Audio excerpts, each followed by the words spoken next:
unedited, straight, blunt talk about sports, finances, relationships, current events, and many other topics along the way. Check out my next episode.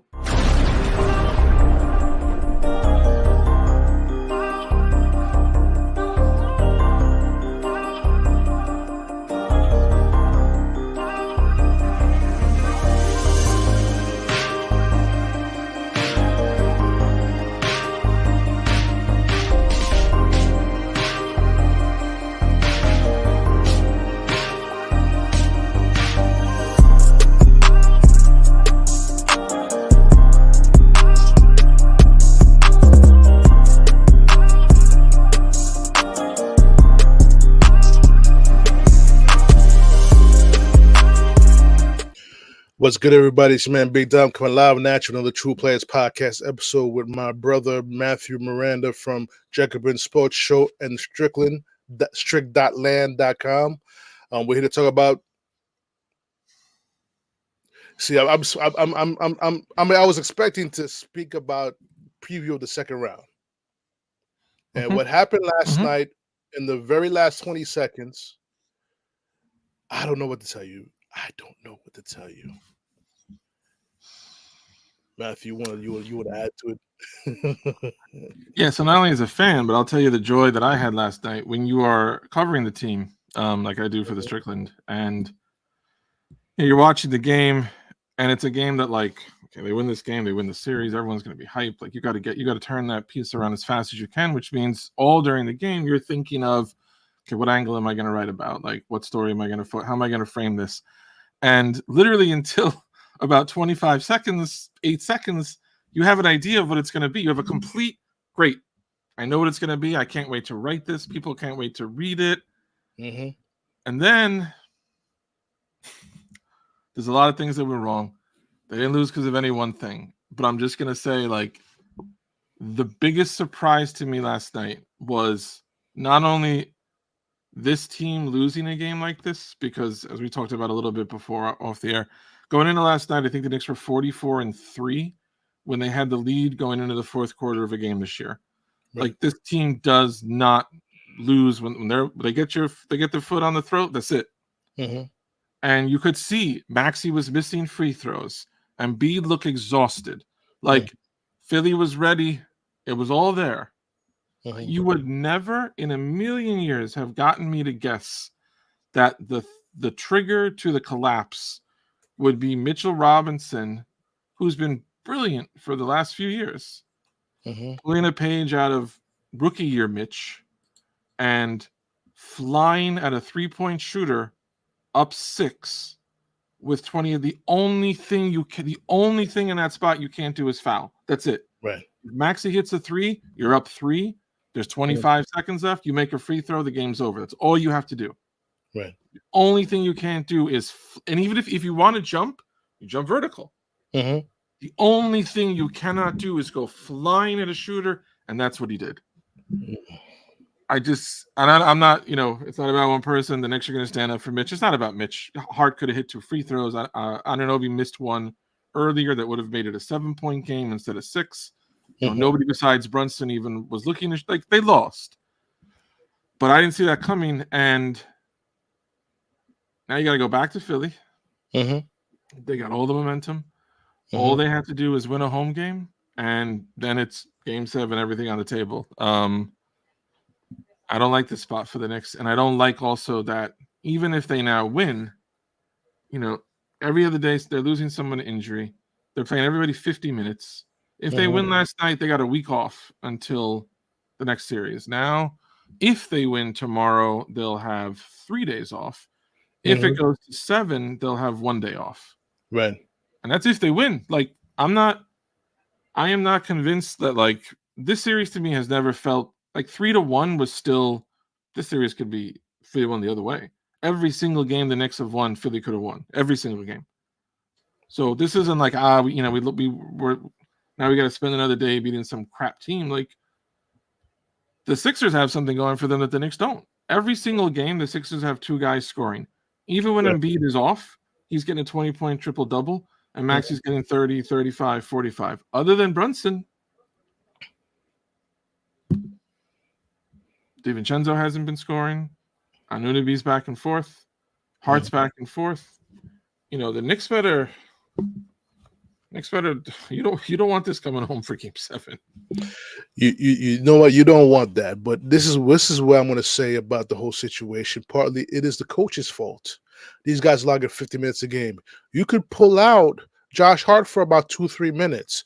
There's something that I call that, Matt, you probably agree with me, cheating rest time. Which means is 2 minutes before the quarter ends, you pull out your best player for 2 minutes. You get the 2 minutes, he's off the court, plus commercial break time. Thibodeau had an opportunity to rest Brunson in the third quarter with 2 minutes left. He did not rest him. He kept him on the court. Big mistake. And Brunson, when he's tired, he's going to make clumsy turnovers. We saw it in the overtime. I was very surprised that after the success that – so the criticism of Thibodeau always has been he plays some guys too much. And last night I was very surprised that after the success they had with Achua and Anunoby together at the end of Game 4, that Achua got no playing time at all. Right. And if you want to say, well, Embiid wasn't hurting them. Like he wasn't. He shot 7 of 19. However, it's not just about that. It's about, okay, if you got 3-4 minutes, just each half from Achua, say 8 minutes for the game. But those are minutes that Anunoby can sit because you're playing Mitch next to Achua, let's say, or Hartenstein next to Achua. Just giving Anunoby a 4-minute breather. Okay. I mean, you saw with Brunson, with Randall out, and especially now the loss of Bogdanovic's offense, Anunoby's offense is a more important piece of what this team needs than anyone thought it would be. You need his offense. Hart's an erratic shooter. DiVincenzo hasn't gotten on track. McBride's not high volume. Like the most, if it's not Dante and he's not shooting well, right. Anunoby's probably the guy that you're like, we need some points from. Well, you can't have him playing free safety for half the game, diving in and interrupting the Sixers offense and doing a great job of that. And being your second leading scorer, being one of the only people besides Brunson willing ever to all right, let me make a shot here and create something. You can't play that guy 50 minutes. No. And, I really thought Achua would get some run. And now I think, especially with Bogdanovich down, you're not. Here's the thing with let's say the Knicks, even if they win tomorrow, and let's say Thibodeau sticks to his guns. I'm playing my 5 starters. I'm going to play Mitch and McBride, and that's it. No one else is playing. Riley used to do the same shit. Fine. Where's it going to go? Because let's say you get to the next round. You play the Pacers, let's say, who they can do anything. They can score. You're going to have to run with them. Yeah. You can't run with them when you got 4 guys playing 50 minutes. Right. You're going to burn out. You saw it with Brunson late in the game this night. That turnover Brunson made was a mental mistake that he never makes. Right. He's exhausted.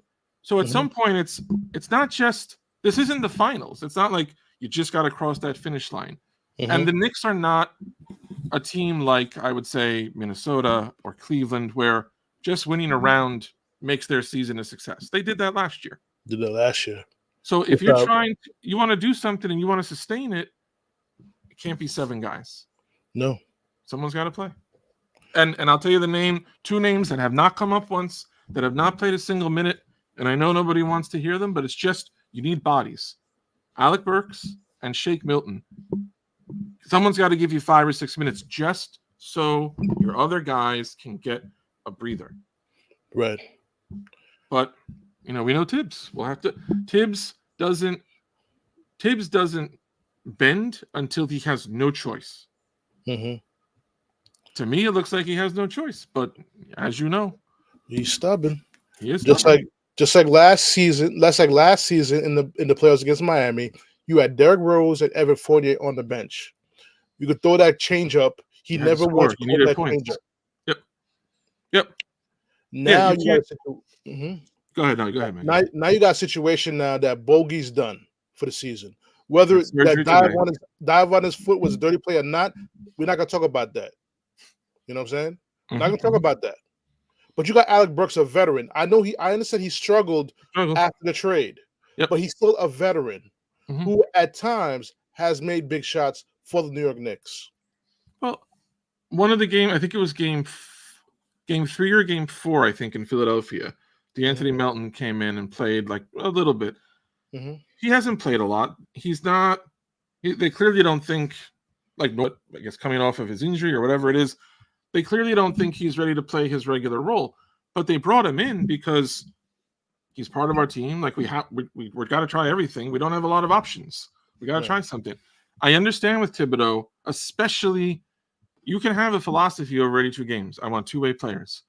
I'm playing all of that makes sense. The playoffs is completely different. You need, in soccer, they call some players, what's the term? They call them squad players. And what that means is they're not starters. They're not going to play every single game. But for you, if you're a team, like my favorite team is Manchester City. Man City plays in every single tournament. They have guys who, like, they're squad players. Their whole job is, we just need you to give us some run during the season so everyone's not burned out. Like, you're never going to be a starter. You're never going to be one of the big players. But there are some people on this team where your job is, we just need you to take some reps during the season. Right. That's what the Knicks have to do. And we're not saying Burks needs to start, or we're not saying that at all. Or but I'm saying you can't play on Anunoby missed a huge free throw in the last minute. He was exhausted. Hart missed a huge free throw. He was exhausted. Brunson missed one late, and all the other stuff that Brunson at the end started. In fact, here, man, I'm just going to give you this quick, because I wrote about this in the piece that I did. Okay. Once the Knicks, so the last possession of regulation, the Knicks had the ball, and Brunson went in on a drive, and he got blocked by Batum. And you can see Brunson was tired. Here is every single possession that the Knicks had on offense in overtime. Tell me if you notice the trend. Here's the result of every possession they had. Brunson hits a 3. Brunson makes a 2. Brunson misses a 3. Brunson misses a 3. Hart misses a 2. Brunson turnover. Brunson shot blocked. Brunson makes 1 or 2 free throws. Brunson 3. Brunson missed layup. Brunson turnover. Brunson missed layup. And then the very last shot that didn't matter, McBride missed a 3. You can see there what the problem is. It has nothing to do with Brunson's quality. You can't ask one person to do all this. No. And that was killing me last night. And I understand, like, okay, Dante hasn't been hot, but you literally, you know how it is, man. You're taking a test and you don't know the answer. You have to throw something out there, because you just got to try to get some points. Throw something against the wall. You got to throw something. You have to try something. Somebody pulls a gun on you. You don't say, well, I wish I had my gun. I guess I'm dead. You do whatever. You make whatever is around you work. And this is a team that has, some of them are struggling, but like when the Knicks early in the fourth year, remember Philly went up 5, and the Knicks came back on this huge run. If you break down what happened then on offensively, it was a couple baskets from McBride, a couple baskets from Anunoby, some points from Brunson, some points from Hart. It was a team thing. They got to get back to that. And you mentioned Precious Achiuwa in that game when him and Anunoby finished the game off. It's not just them as a presence. The speed that they have to cover the 3-point shooters of Philadelphia, the rotations with them on the court. I haven't seen a rotation like that crisp from a Knicks team ever since Thibodeau took over. Yeah, those two are legit. Yep. You know, now you look back on it, you look at everything that, you know, I understand you love the Villanova boys. You love them so much. Yeah, we all love them. But they're showing their weaknesses in this playoffs. Not Brunson, but the other two. Well, yeah. I mean, and that's the thing where you're looking for. There have to be adjustments. And you understand, like, the Knicks were not built. I think Josh Hart has probably taken the second most shots on the team in this series.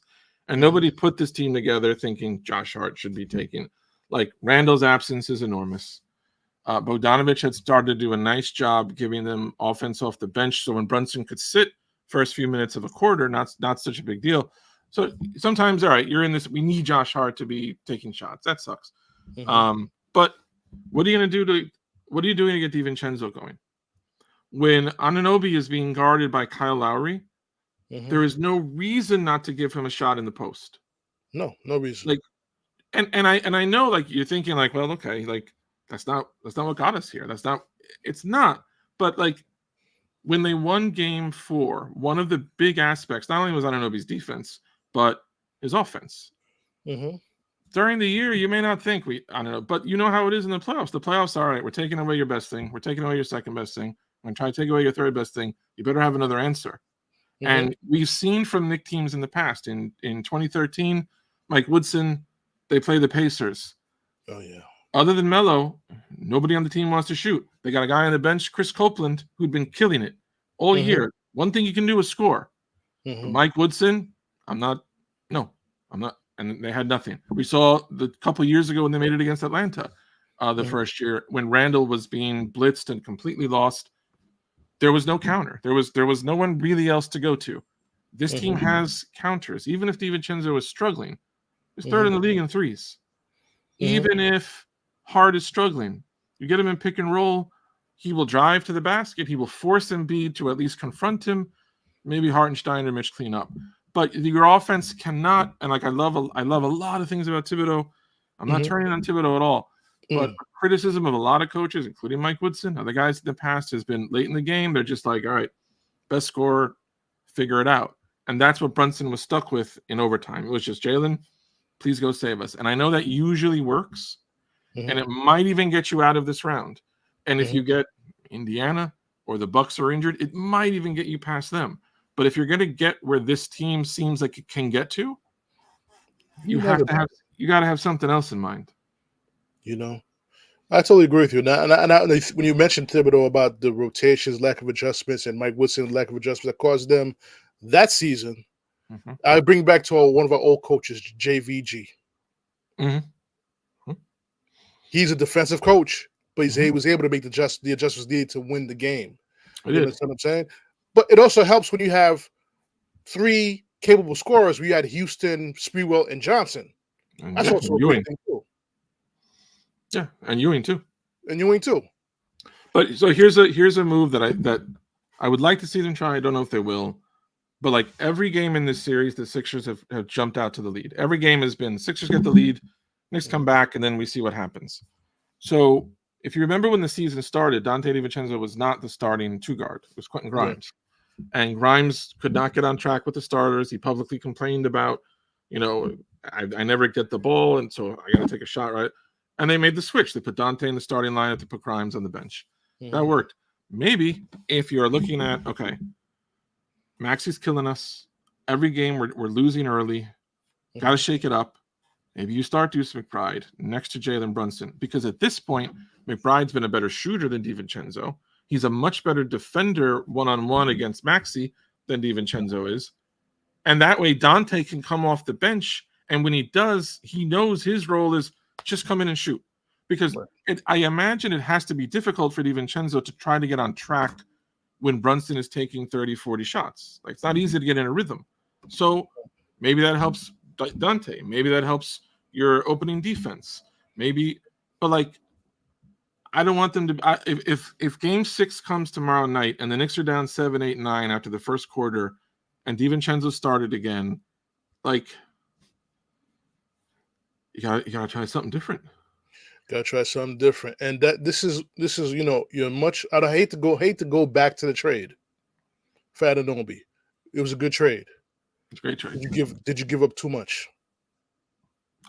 They gave up what it took to get him. They weren't going to get him without. They were not going to get him unless they gave up RJ and quickly. And I will say, to be fair, because I did talk about this the other day on another pod. Anunoby late in game, I think it was game 4, hit like a big 3, like on a kick out. And for years, I love RJ, and I'm glad he's in a spot that I think is better for him. But the last few years, it felt to me like, I remember thinking like, they go on these big runs, one more basket will change everything. And that basket always seemed to be a kick out to RJ for 3, and he would miss it.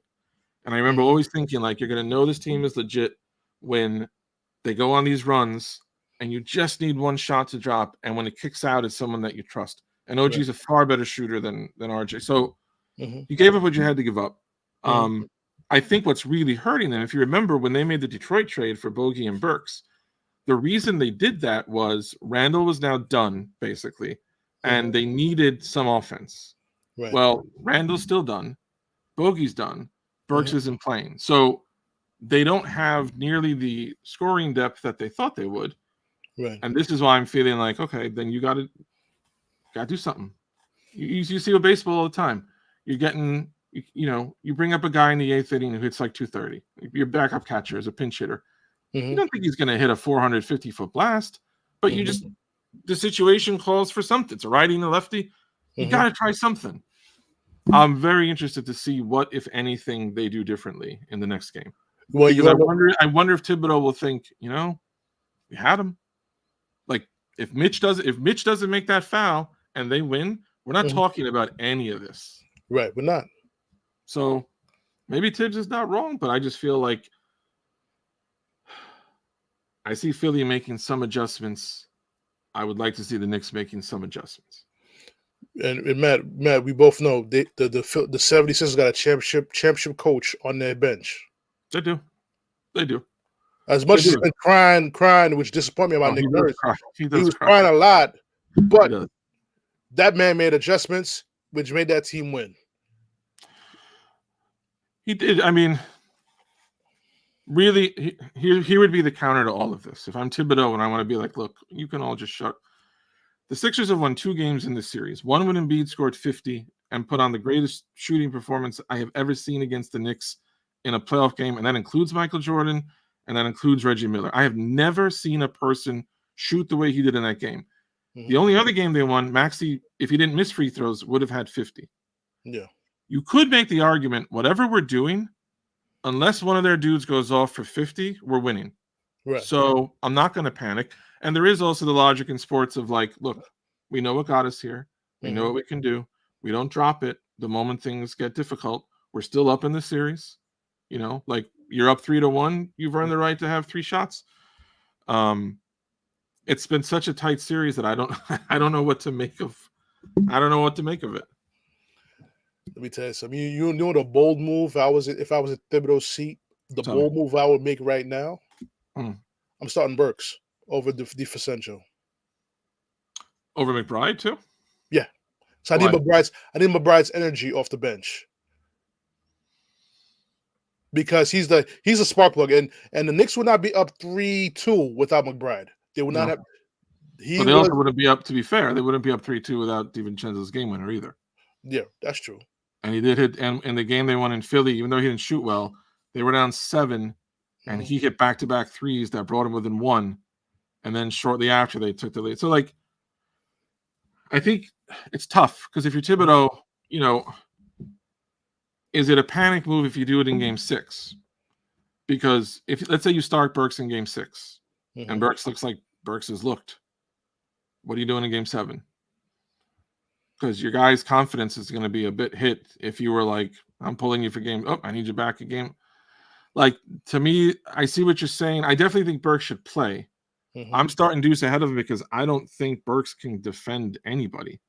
I'm more scared of Burks starting as a defender than I am. I think offensively he could help a little, but I'm just worried about they're gonna run pick after pick to get Maxey on Burks. No, do you regret? In your opinion, do you regret trading Grimes now? No, I don't think Grimes. Let me be careful with this. Grimes is still young, and was in a tough. He was in a tough spot. What he said wasn't wrong. Like, you got drafted, and very quickly it went from a youth movement to, oh, we think we can do something, and his job changed. His job became, you're not going to get a lot of shots. When you get them, you better hit them, and you're going to defend the best guard. That's a tough job. I don't regret moving it because he spent most of the rest of the year with Detroit struggling and injured. And I'm not sure. One thing I have seen from Grimes since his career started is, and it's the opposite of McBride, it's definitely the opposite of Hart and DiVincenzo. You know this playing sports. Coaches want people who will make mistakes of aggression. Grimes makes mistakes of, I don't want to mess up. I don't want to mess up. Yeah, you can't. That's not Thibodeau. That's not a Thibodeau player. That's playing not to lose. Then not playing to win. That's not a Thibodeau guy. Yeah. I don't think in this series Quentin Grimes makes a difference. I think Quentin Grimes in this series is very quiet, is not scoring a ton. I'm fine with what I think if you remember when they lost in 21, it was obvious after that series, like you learn in the playoffs what you need. It was obvious after 21. Okay, Randall can't be the only shot creator. We need shot creators. They didn't solve the problem right away, but in getting Kemba and Fournier, you saw the beginning, kind of a very rough model of what later became Brunson and DiVincenzo. Like you needed a guard, a point who could do all these things. You needed a two who could shoot. Those weren't the guys, but Brunson and DiVincenzo were. I think they've learned also this season, okay, Bogdanovic, Burks, you're seeing it in this series. We do need more people who can create. Maybe not those two specifically, maybe. Bogey's got a team option. If they make a big trade, and the names are already flying, if they make a big trade, Bogey's is a guy they'll use in the deal. But if they don't, or I think you're going to see this all season, they've realized, like, we cannot have Brunson have to score 50 a game. Like, you're hearing Devin Booker's name. Donovan Mitchell's name is always out there. I think now they're going after one of those two guys, and I feel more strongly than ever that it's possible Randall will be traded to make that happen, because I think they think we could play OG at 4. If we've got Brunson, Booker, whoever the hell you want at 3, OG and a center, we'll try it. See, remember we talked about this. Who I would want to have is Devin Booker. He can score. I mean, we got him on one side and Brunson on the other side. We did talk about that. That's tough. You got Precious Achiuwa, a guy who could probably start in the power forward position or come off the bench. You got that taken care of. I think at this moment, it's paramount to keep both Hartenstein and Mitch for next season. It's paramount. They both complement each other so well.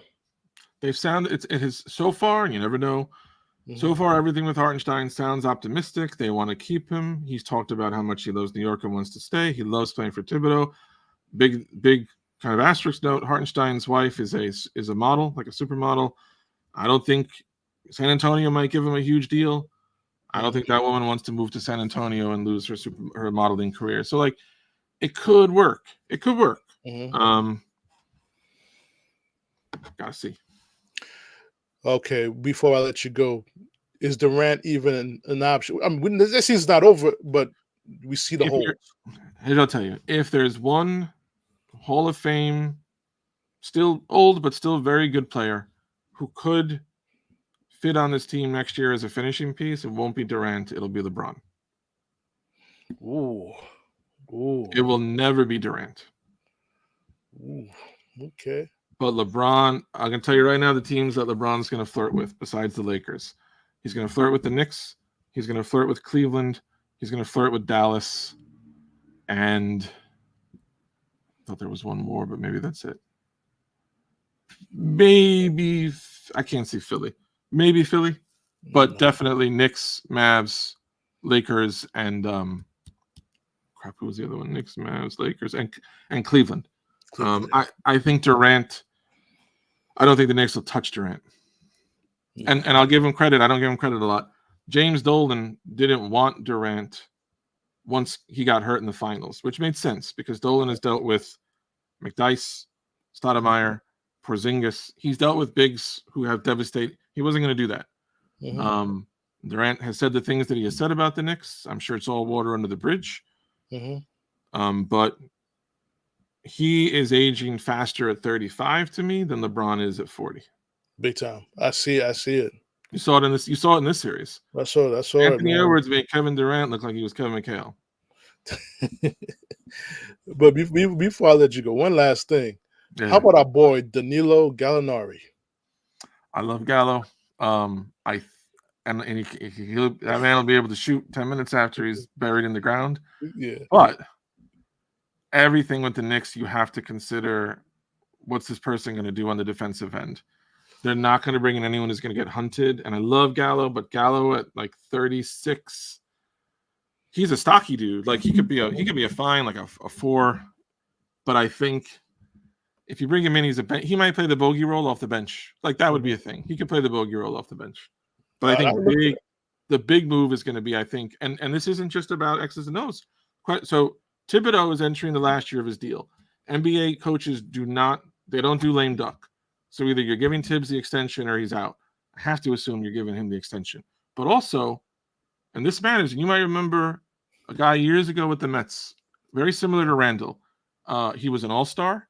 He was a bright spot when the team was not good, but just starting to get good. And in 1997, this guy, late in the season, should have had surgery. And he didn't because they had a little slight chance was at the wild card. And he stayed and he hit 40 home runs. He set the record for home runs by a catcher. It was Todd Hundley. And Todd Hundley, because he played that whole season against what the doctors advised, he had to have surgery. He lost his job to Mike Piazza while he was out from a surgery. And it was never, nobody cares because Mike Piazza is Mike Piazza. But it's not a good look to treat the guy who was your star for a while like, okay, the moment we're done with you, we're done with you. And the only thing I wonder with Randall is like, Randall's always played hard. Randall has always given them everything he has. He killed himself this year to try to get back. You do, and you've built a really great now culture and image and everything. Other players, if you trade Randall now, just the one thing you have to think of is like, how does that look? It may not matter. It may not matter, but like, I understand everybody would rather have Devin Booker than Julius Randle. Like, I get that. But politics matter in a workplace. And I got to think, like, try to add someone and keep Randle. Because if you had Randle in this series, this is a 4-game sweep. Like, this series is already over. Yeah. And if Randle were healthy, whoever they play next round, they're going to beat them too. And when they get to Boston, especially KP being hurt, they don't want to. Al Horford wants to see Julius Randle for 6 or 7 games. No, not at all. So there is this appetite now for like get Booker, get Mitchell. But I'll tell you, I love Booker better than Mitchell. But Booker's under contract for another 4 or 5 years. You got to trade for him. Mitchell's under contract 1 more year. I would like to see the Knicks not repeat the Melo mistake. Donovan Mitchell wants to be a Knick. Let him get to free agency and sign him. And that way you keep McBride, you keep your centers, you keep Randle. I don't want to see another move because let's say you want Booker. I know I'm running late here. I'm sorry. Let's say you want Booker. It's going to cost you McBride. It's going to cost you probably Randle. It's going to cost you whichever center Phoenix wants, Mitch or Hartenstein. It's going to cost you a ton of picks and a ton of. Are you going to be that much in a better position when it's all done? No. Or you wait 1 year. You brought up Gallinari. Remember when if Melo had waited a couple of months, they got Gallo, they got Wilson Chandler, they got Felton, they got Mozgov. You could bring in whoever you want, Stat. But because Melo had to have the money, and Melo, I know you're listening. I don't blame you for taking care of yourself, but I'm just saying, because he had to have the money, he came to a team that, if you remember those playoffs, instead of playing with Gallo and Chandler and Felton, it was Jared Jeffries, Billy Walker, J.R. Giddens. Okay, I don't need to go farther into those names. So let Donovan Mitchell wait a year. Give him all the money he wants. If you've got Brunson and Mitchell backed up by McBride and DiVincenzo, that's the best backcourt in the league. Yes. And your front court is Mitch, OG, Randle, maybe Hartenstein. That's a title winner. Right. But if you trade McBride, Randle, the Knicks are good. Let's see someone put their money where their mouth is and come there because they want to be part of something, not because it's just another team to go chase a ring with. Right. We got so much. I wish we'd continue on with the conversation because I want to say, man, there's going to be something to talk about this after the next day or two. There's something to talk about anyway. So if you want to do you got a weekend, you want to do something this weekend after the series is done, just hit me up. I will be happy to talk about it. Absolutely. So like I said, guys, we have to jump now. It's a pleasure to have Matthew here from the Jacobin Sports Show and Strick.Land.com. No .com. Little tricky. It's just the Strick.Land. Strick.Land. There you go. Thank you. Thank you for that. Thanks, and like I said, guys, we our fellow Knicks fans, we are disappointed about the loss yesterday. But this team has the guts to win in Philly once again. We'll put some positivity into it. They're going to come home. You see what the Sixers owner had to do today with the tickets? He bought 2,000 tickets to give to Philadelphia, like EMTs and firefighters and shit like that, because they will not have it become MSG again. So they got problems of their own to be dealing with. Man, listen, he could do whatever the hell he want. He could do whatever the hell he want. Knicks travel throughout the country. I'm saying. You know what I'm saying? You can't stop the movement. I even thought about buying tickets to head down there. If I wasn't working Friday, I would definitely head down When I there. heard the prices in Philadelphia, I was like, you got to go. You got to go. You know, listen, so much cheaper. Listen, bro, we're part of the press now. We get our press pass. We go there without paying the ticket. I will just let you know, as someone who's covered the Knicks for a long time, the Knicks are the like I covered the Liberty too. The Liberty are beautiful about, you want a press pass? The Knicks have a list of who they like and who they don't. Ooh. And you're probably good if you're not on the radar. I've written a lot of things about James Dolan. I have been told in the past by people, you're not getting the press pass. So I'm going to let you push for that, and you let me know how it goes, and I'm going to work from the sideline like I do. Got you. On that note, guys, we gotta go. We'll be back sometime during the weekend. We're not gonna say hopefully. We're gonna celebrate a Knicks going to the second round. Okay, guys, that's what we're gonna do. We're gonna celebrate Knicks going to the second round.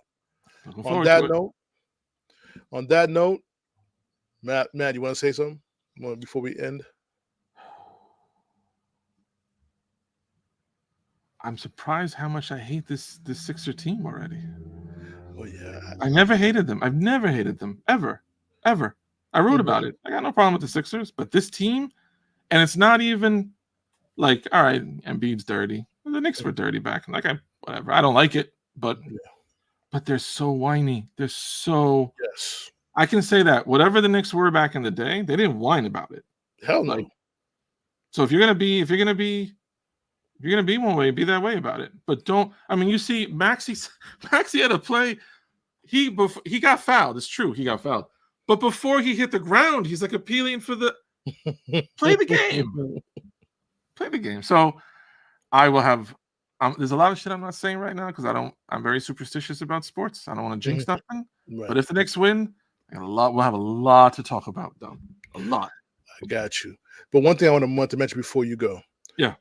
The Sixers got 4 capable scorers. It's not just Embiid and Maxey. You got Tobias Harris. Woke up. And you got Oubre. Yep. And you know how I feel about Tobias Harris. You know how I feel about Tobias Harris. I think him playing at home is like a boost of energy for him. Except they hate him there. They hate him in Philadelphia. Yeah. But even Batum, like every now and then you forget Batum and he lines up for an open 3, and like luckily he's missed a lot of them. But that's another dude who, like, he could hit 4 or 5 threes in a game easily. Yep.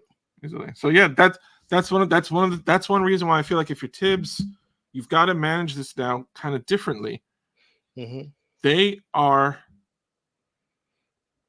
more depth of scoring. You really don't want this carrying to 7. But that means treat game 6 like game 7. And that means I'm playing everybody 48 and that's it. Or I think your idea better, let Achiuwa play 8 minutes. Let Burks or Shake Milton, former Sixer, he might know shit. Like just a couple minutes. Riley, for all Riley's rep, and like Riley would play 6 guys. It was the starters, Mason, and that was it. But Riley also occasionally, Hubert Davis, come in there. And who hit the game-winning free throws in a huge playoff game against Chicago? Now Ewing, not start, Hubert Davis. And what is Riley's great regret from the 94 finals? That when he got to game 7, he didn't give Orlando Blackman a shot. Right. And Starks, God bless him, just didn't have it. So if you're Thibodeau, and this isn't about a guy not having it, this is about a guy being exhausted. Exactly. Play Alec Burks, play Shake Milton. If they're terrible, you pull them in 2 minutes. Exactly. But if they give you, what if Burks hits a 3? Yeah. So he's capable. He's capable going for 20. Definitely capable of that. He's just also perfectly capable at this point, just of like, he could run a little point for 3 minutes, play Brunson off the ball. That saves him energy. He's still out there. He's still a threat, but he doesn't have to bring the ball up being hounded by Oubre the whole time. He doesn't have to have blitzes coming at him. And look, Tom Thibodeau has more basketball knowledge here than I'm not. But you know this with everything in life. It's not about what you know. It's about reading the room and understanding, like, are my instincts going to pay off right now, or do I need to change my approach? Yeah. Ever since I moved from Uniondale, I lived most of my life around white people. You know what that means? That's a different set of instincts. That's walking into a room and knowing, like, okay, if Dom were here, I would play it this way. But when I see Jeffrey and Dayton, and I got to play it differently because I'm reading the room. I need tips to read the room. Yes. So we'll talk about the room in a couple of days, hopefully with the Knicks taking care of business. Definitely.